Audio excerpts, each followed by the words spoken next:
દાહોદના 130 ઝાલોદ વિધાનસભાનો સ્નેહ મિલન કાર્યક્રમ ગુરુ ગોવિંદ ધામ કંબોઈ ખાતે યોજવામાં આવ્યો હતો, જેમાં સૌપ્રથમ ગુરુ ગોવિંદ ધામના દર્શન કરી પરિસરમાં વૃક્ષારોપણ કરવામાં આવ્યું હતું। ત્યારબાદ કાળી મહુડી પ્રાથમિક શાળાની બાળાઓ દ્વારા સ્વાગત ગીત રજૂ કરી મહાનુભાવોનું સ્વાગત કરવામાં આવ્યું હતું। તેમજ ઝાલોદ વિધાનસભાના ધારાસભ્ય મહેશ ભુરિયાએ નવું વર્ષ ફળદાયી નીવડે તેવી શુભેચ્છાઓ પાઠવી હતી।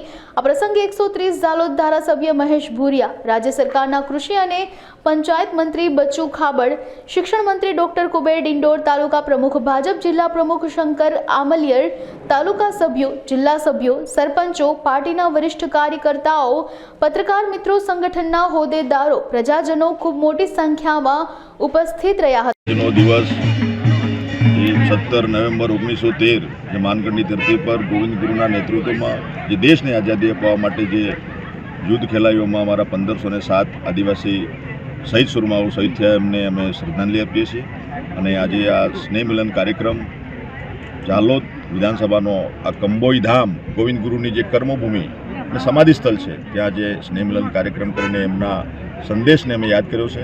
અને સાથે સાથે આપણા સન્માનિત દેશના પ્રધાનમંત્રી નરેન્દ્રભાઈ મોદી સાહેબે જે આદિવાસી સમાજની અસ્મિતા, ગૌરવ અને સ્વાભિમાન જે અપાવવાનું જે કામ કર્યું છે એમને પણ અમે યાદ કરીએ છીએ।